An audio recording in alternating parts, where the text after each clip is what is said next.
नमस्कार तुम्हा सर्वांना. कसे आहात? मजेत ना? आज मी तुमच्यासाठी एक नवीन विषय घेऊन आलेली आहे आणि तो म्हणजे मोटिवेशन. एक प्रेरणेचा एक नवीन चॅप्टर, धडा. चला तर मग व्हिडिओला सुरुवात करूया. मोटिवेशन म्हणजे काय? तर प्रेरणा, उपदेश. आपल्याला आपल्या जीवनामध्ये सकारात्मक बदल घडवायचा असेल तर त्यासाठी कुणाची तरी प्रेरणा, कुणाचा तरी उपदेश हा खूप महत्त्वाचा असतो. कारण आपल्या जीवनामध्ये चालत आलेल्या, आपल्या वर्षानुवर्ष चालत आलेल्या सवयी इतक्या सहजासहजी आपल्याकडनं सुटत नाही. त्यामुळे कोणाची तरी एक प्रेरणेची गरज असते, उपदेशाची गरज असते, कोणीतरी आपल्याला पुश करण्याची गरज असते. त्यामुळे आपल्या जीवनात बदल घडवण्यासाठी कोणाची तरी प्रेरणा ही आपल्यासाठी खूप आवश्यक ठरते.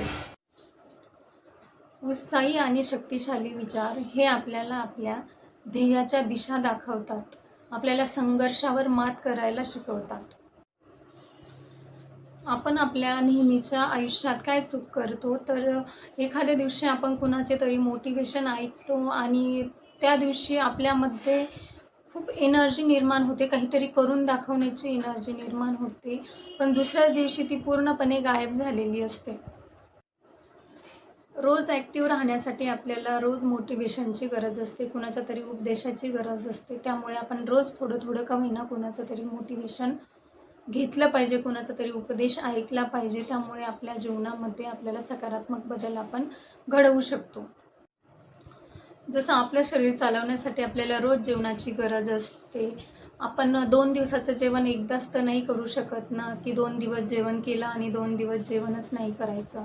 जसं जिमला जाणारी व्यक्ती महिनाभराचा सराव 8 दिवस एकदाच करून घेईल असं तर नाही आहे. त्याला फिट राहण्यासाठी जिमला रोज त्याला जावंच लागणारी, रोज थोडं एक्सरसाइज करावंच लागणारी, तरच तो फिट राहू शकतो. त्याचप्रमाणे आपल्याला आपल्या विचारांना फिट राहण्यासाठी रोज सरावाची गरज आहे, म्हणजे मोटिवेशनची गरज आहे, कोणाची तरी प्रेरणेची गरज आहे. कारण एका दिवसात खूप सारे मोटिवेशनचे लेक्चर ऐकून आपल्यामध्ये आपण बदल नाही घडवू शकत.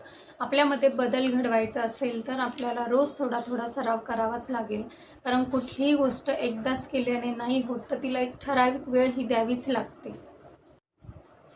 ते म्हणतात ना, थेंबे थेंबे तळे साचे. एक एक थेंब साचल्यानंतर त्याचे मोठ्या तळ्यात रूपांतर होते.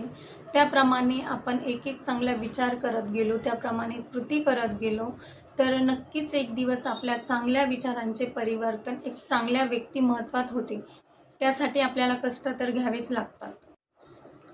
कारण या जगात कुठलीच गोष्ट एवढा सहजासहजी होत नाही किंवा सहजासहजी घडत नाही. त्यासाठी कष्ट हे घ्यावेच लागतात. जसं पडद्यावर एखादं नाटक सादर करायचं असेल तर त्यासाठी पडद्यामागे ते नाटक सादर करण्यासाठी खूप सारा सराव करावा लागतो. तेव्हा ते नाटक कुठं पडद्यावर लोकांपुढे एक चांगल्या प्रकारे सादर होऊ शकतं. त्याप्रमाणे आपल्याला जर आपल्यामध्ये खरंच बदल घडवायचा असेल तर आपल्याला रोज सराव हा करावाच लागेल, स्वतःला मोटिवेट करावंच लागेल. आणि आपण हे जर न चुकता करत राहिलो तर त्याचं फळ नक्कीच एक दिवस आपल्या पडद्यावर दिसेल. म्हणजे नक्कीच आपल्या चांगल्या व्यक्तिमत्त्वाची कुठेतरी दखल घेतली जाईल, चांगल्या कामाची दखल घेतली जाईल. तेव्हा सगळ्यांना आपल्याला जर आपल्या आयुष्यात एक वेगळी ओळख निर्माण करायची असेल तर त्यासाठी आपल्याला स्वतःला ॲक्टिव्ह ठेवावंच लागेल.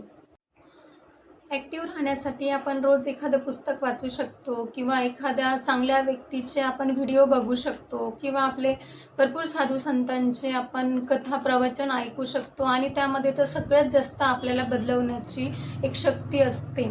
किंवा आपण प्राणायाम करू शकतो, त्या प्राणायाम केल्याने आपले अंतर्मन हील होऊ शकते. अशा प्रकारे आपण स्वतःला ॲक्टिव्ह ठेवू शकतो. एखाद्याचं छोटंसं उद्बोधन आपल्याला आपले स्वप्न साकार करण्यासाठी खूप महत्त्वाचं ठरू शकतं. चला तर मग असंच स्वतःला ॲक्टिव्ह ठेवा, स्वतःला मोटिवेट ठेवा आणि अशाच नवनवीन व्हिडिओसाठी चॅनलला सबस्क्राईब करा, शेअर करा आणि कमेंट्स नक्कीच करा. नमस्कार.